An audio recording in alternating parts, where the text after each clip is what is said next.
He spins the moment into fabulous contours and draws the viewer into a state of passionate contemplation or whirling disconnection. An almost liturgical seriousness attends his summoning of this timeless state of suspension. And because suspension of time cannot help but rub against the passage of time, a paradoxical frisson is achieved. Film moving at 24 frames a second, blocking a moment forever in a rectangle of celluloid. Frozen icons of pleasure, yet away they go, slipping through the camera. Away, always away. I believe that the dominant hallmark of Franco's best cinema is his manipulation of time. In particular, time is experienced through design. We all know that the speed of time is not experienced as a constant. It can seem to fly or slow down depending on our situation. And during sexual arousal, adrenaline is released into the body, and this dilates the blood vessels, increasing the flow of blood, and makes time seem to run more slowly. Meanwhile, a specific neurotransmitter triggers the release of dopamine and pleasure centers, causing feelings of bliss and excitement. What Franco seeks to do in a great many of his narcotic, hallucinogenic sex scenes is to reproduce this compact of sensation by means of a camera technique, editing and music. Note that Franco does this by manipulation of film style, not simply by relying on the sexual act that he's filming. His best work, liberated from narrative and genre, is an act of erotic exploration, revealing and distilling the underlying dynamics of arousal. He was a voyeur who gained sexual enjoyment from watching others, from conceiving and then filming sex between other people. His scopophilia is intense, his arousal predicated on gathering up the maximum visual harvest. His camera probes, it seeks out, it wanders lovingly across the folds and groves and matchless terrains of the human body. Franco conveys the sense of timelessness and suspension that occurs during sex, concentrating that erotic suspension to a compulsive voyeurism. In Franco's vision of eroticism, over and over again, time's celluloid slips through the aperture of consciousness. In a state of tension, sex is a perpetual present. The moment cascades, it's sensed and it's then surrendered. What feeling does this cause amid the sensations of arousal and the pleasures of contemplation? Is it not that strange melancholy, the melancholy that I've not interrupted, that we heard in Bafanu's Carmilla earlier? In Carmilla, this melancholy is the spell of a vampire, in other words, the siren call of death, the ultimate command. The lure of death and desire is at the core of Franco's melancholy. Miss Death, the ultimate stripper, taking it all off, right down to the bones. The sweet ache of melancholia embedded in arousal is everywhere in his cinema.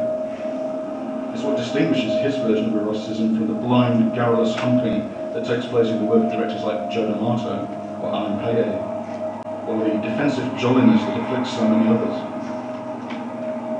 The delirium of sex comes from the sustaining of a charged, perpetual present, and yet that present is always already sliding away. From the paradise of erotic bliss to the fall of each moment, over and over, present surrenders to past. Overwhelming pleasure is shadowed by melancholy until it's hard to say which is which. As ecstasy floods the mind, the moment flies away constantly, and this slipstream of passion generates a mounting sense of loss that falls back in time to haunt the moment. It's a captivating sadness, keen and biting, impossible to extricate from the passion that so barely precedes it. Ecstasy is always leaving. Pleasure is always passing. The mind must make sense of two conflicting feelings, jouissance and loss, and it does this by fusing them. At a certain peak of ecstasy, the brain can take no more, and the subject ceases to be aware of his or herself. I don't know if you remember, there's a scene in Videodrome that illustrates this really well, where we see Max Wren and Nicky Brand having sex on the Videodrome set, and just for a second, they disappear and they're not there at all, and you just see the grid and the walls, like an empty room. They've completely been erased by the moment. The element of voyeurism is crucial in this. It's far more easy to detect this kind of strange effects through voyeurism than it is through actual sexual activity. So in physical sex with a partner or partners, the concentration upon physical movement, muscular and aerobic intensity, the influx of sense impressions from someone else creates so much live signal that the more subtle temporal effect is pushed down in the mix. It doesn't disappear, and the longer that sex continues, the more apparent it becomes. But in the unpredictable torrent of the other person, and the flood of passionate activity, it's ameliorated by pure sensation. Voyeurism, however, does away with all this. The signal is honed and focused, and the louder harmonics are stripped away. The unpredictable sounds of contact, complex riffs and melodies of physical motion are silenced. Voyeuristic arousal frees the mind to perceive time as it slips through the aperture of consciousness, and this slipping is both erotic and melancholic. Once experienced, this sense of pleasure, both filling to the brim and pouring away into the past, creates a compulsion to maintain the sensation.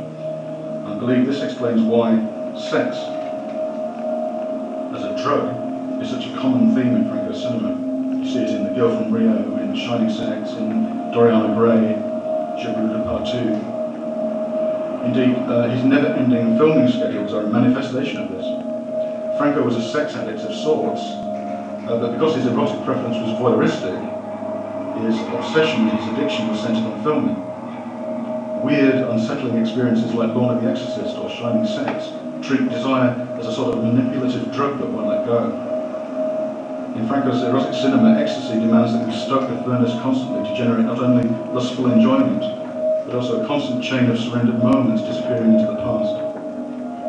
This compulsion runs riot in the erotic scenarios of Nightmares Come at Night, Vampiros Lesbos, How to Seduce a Virgin, Les Gloutons, Les Miroirs Obscènes, What Nights of Linda, Les Grandes Dames d'Oeuvres, many, many films. It migrates from the explicitly sexual into other realms too.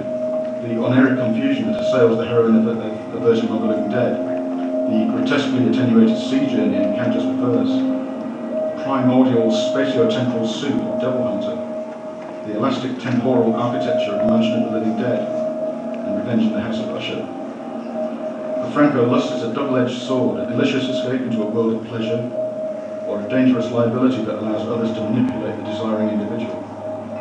Desire is a mysterious force, dangerous in its ability to wipe away the contours of our civilized thoughts and feelings, driving us to its own selfish fulfillment, flooding through the mind like a powerful ocean current, dissolving morality, capsizing the will, swilling away the loose cargo of identity.